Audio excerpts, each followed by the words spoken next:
Bonjour, bienvenue, mon nom est Ibrahima Touré, je suis consultant en informatique chez DMR. Dans cette vidéo s'inscrivant dans le cadre de nos séries de vidéos sur la technologie WPF de Microsoft, nous allons présenter la leçon intitulée Bouton Contrôle dans le chapitre Content et Contrôle. Depuis la vidéo précédente, nous étions partis d'un schéma global duquel nous dérivons ce schéma qui nous donne plus de précision sur les contrôles qui dérivent de la classe Content Control et qui en lui-même dérive de la classe Control et qui plus loin dérive de la classe Dispatcher Object.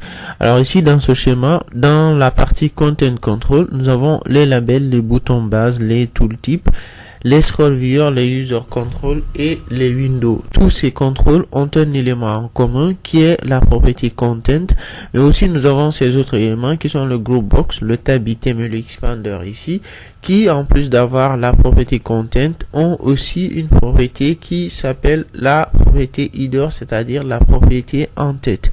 Dans ce cours-ci, nous allons plus précisément nous focaliser sur le contrôle bouton et qui dérive ici de la classe bouton base. En fait, la classe bouton base est ici une classe abstraite, classe de base, des éléments boutons, c'est-à-dire les radios boutons ou les checkbox, et puis le bouton par défaut que nous connaissons et qui ici donne à ces différents contrôles une certaine particularité qui sont l'événement clic, événement qui ici se lance une fois que le curseur a cliqué sur un élément, c'est-à-dire en l'occurrence le checkbox, le radio bouton ou le bouton par défaut. Donc dans ce cours-ci, et comme élément de la classe bouton base, nous allons voir l'élément bouton.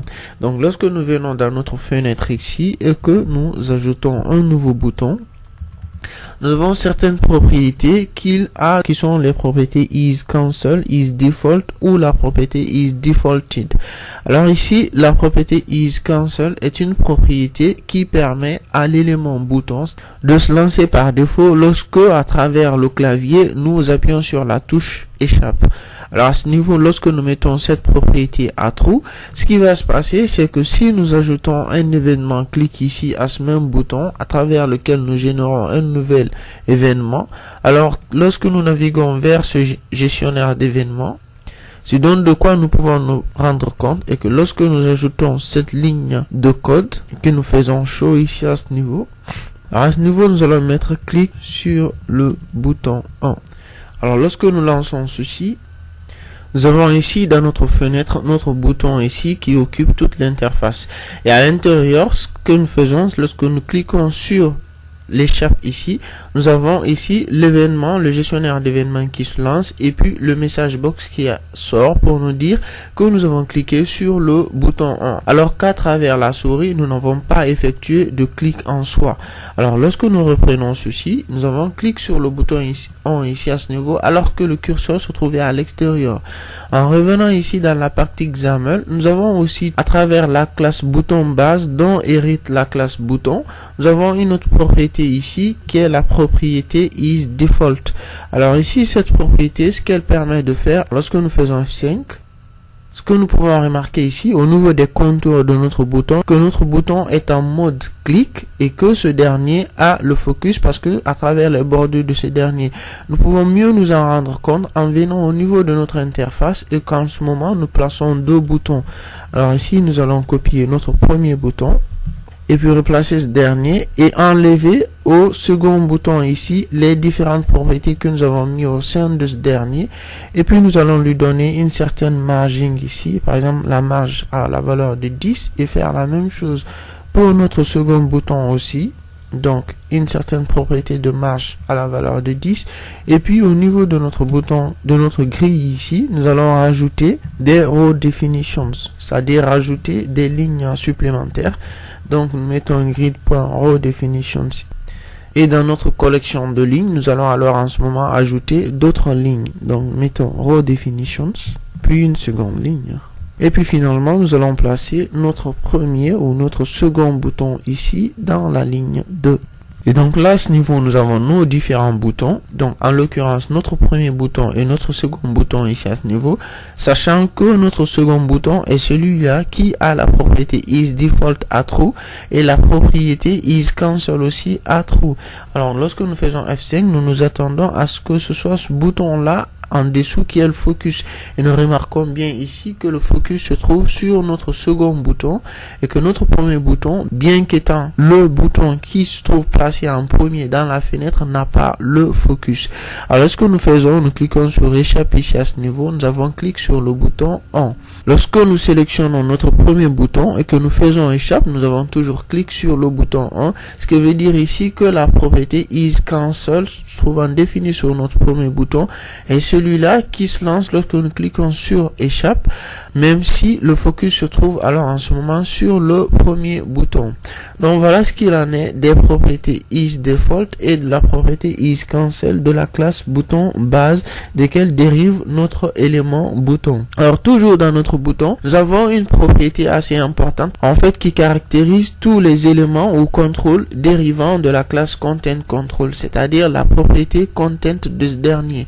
Alors lorsque nous venons ici et que nous mettons content, nous voyons ici à ce niveau qu'il nous demande de spécifier une certaine valeur. À ce niveau, la philosophie content à retenir est un élément qui prend deux éléments en fonction de la caractéristique de l'élément qu'on lui fournit. C'est-à-dire, lorsque l'élément qu'on fournit à la propriété content est un élément dérivant de la classe UIElement, alors en ce moment, ce dernier est traduit en objet par la propriété content et puis alors en ce moment affiché au sein du bouton. Et lorsque l'élément saisi ici ou passé à la propriété content est un élément ne dérivant pas de la UElement, alors en ce moment, tout simplement, cet élément est traduit en tant que texte. Et c'est ainsi, lorsque nous tapons la valeur, par exemple, mon bouton, nous remarquons ici que nous avons l'affichage à ce niveau du texte mon bouton. Parce qu'à ce niveau, nous avons passé un texte. Un texte n'est pas un élément dérivant de la classe UElement. Alors en ce moment, ceci est traduit en tant que texte à travers la méthode toString auquel fait appel la propriété content pour traduire cette chaîne-là en une chaîne de caractères et en fait finalement l'afficher au sein de notre bouton ici à ce niveau. Alors lorsque nous passons un autre élément qui est ici dérivant de la classe UElement, pour ce faire nous venons au sein de notre bouton ici et nous allons étoffer un peu plus le markup de ce dernier en faisant toujours appel à l'instance de notre bouton et puis à travers ce dernier en faisant appel à la propriété content. Et ici à ce niveau nous pouvons donner des valeurs à la propriété content ici. Nous allons en ce moment donner une valeur par exemple qui est un rectangle auquel nous allons donner une certaine largeur, width de 100, et nous allons donner un certain fill, c'est-à-dire une propriété de remplissage, et une certaine hauteur de 100. Puis reformons ceci. Ce que nous remarquons ici à ce niveau, c'est qu'au sein de notre bouton, un rectangle a été placé. Cela veut dire que le bouton se comporte tel la fenêtre en elle-même. C'est-à-dire un bouton et une fenêtre, c'est-à-dire le contrôle window, dérivent tous de la classe content. Donc, lorsque nous sommes dans une fenêtre ici et que nous plaçons des éléments directement au sein du markup window principal, ce que nous ne disons pas ici est qu'implicitement nous affectons tous les éléments ou toute la partie sélectionnée à la propriété content de notre window.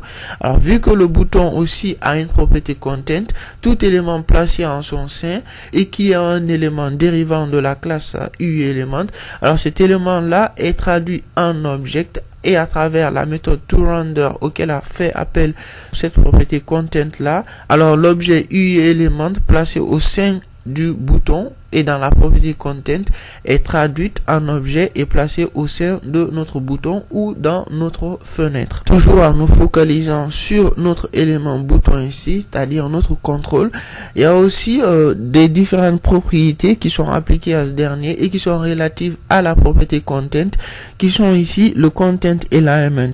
Alors content element qui se répartit en deux différentes propriétés sont le horizontal content element et le vertical content element versus le horizontal alignment et le vertical alignment quand un contrôle lorsqu'il est placé dans un layout. Alors ici, ce que nous voulons faire, c'est que notre bouton ici se trouve placé dans cette ligne de notre grille. Alors lorsque nous appliquons à notre bouton ici un certain horizontal alignment, c'est-à-dire nous l'alignons de façon horizontale et puis nous le mettons ici à la valeur de left, ce qui va se passer, c'est que notre bouton va se retrouver accosté vers la droite. Alors si nous faisons un vertical alignment vers bottom, notre élément va être accosté vers le bas. Alors nous enlevons la partie horizontal alignment ici et nous souhaitons alors en ce moment aligner non pas l'élément dans la ligne de la grille dans laquelle il se trouve, mais plutôt aligner le contenu de notre bouton. Pour ce faire, comme on l'a dit tantôt, nous utilisons alors sur notre bouton non pas le horizontal alignment ou le vertical alignment, mais plutôt les propriétés horizontal content alignment et vertical content alignment. Alors ici, pour le horizontal content alignment, lorsque nous mettons ce dernier à left, nous remarquons que c'est le contenu de l'élément qui a été aligné et non pas le bouton en lui-même. Alors lorsque nous choisissons la valeur right ici, c'est-à-dire pour le mettre vers la droite, nous voyons que notre élément est directement aligné vers la droite. Alors il en est de même de la propriété vertical alignment qui ici aligne le contenu de notre bouton verticalement. Et puis nous avons une dernière propriété sur notre élément ici, bouton, qui est la propriété margin. C'est-à-dire la propriété margin ici est une propriété qui interagit entre le contrôle et les layouts dans lequel se trouve notre contrôle.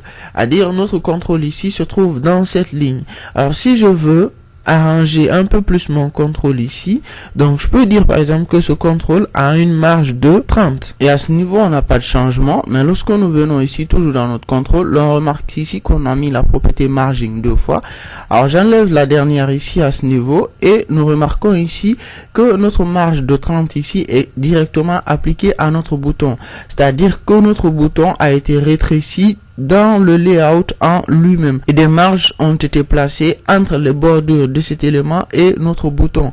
Alors ce que nous voulons faire ici est de placer une certaine marge non pas sur notre élément en lui-même par rapport au layout dans lequel il se trouve, mais plutôt placer une marge entre le contenu de notre bouton et le bouton en lui-même, c'est-à-dire entre le rectangle et le bouton. Pour ce faire, nous utilisons un élément qui est le padding versus margin. Alors ici, nous revenons, nous enlevons cette marge ici à ce niveau et toujours dans notre bouton, nous mettons la valeur de padding. Et en termes de padding, nous mettons la valeur de 30 et ce que nous remarquons est que c'est le contenu de notre bouton ici qui a une certaine marge par rapport à notre bouton. Donc le contenant rétrécit le contenu en lui-même. Donc voilà ce qu'il faut savoir globalement sur le contrôle bouton. Merci d'avoir suivi cette vidéo. Je vous donne assez rapidement rendez-vous dans d'autres vidéos toujours portant sur la technologie WPF de Microsoft. Merci encore une fois de plus. Au revoir et à bientôt.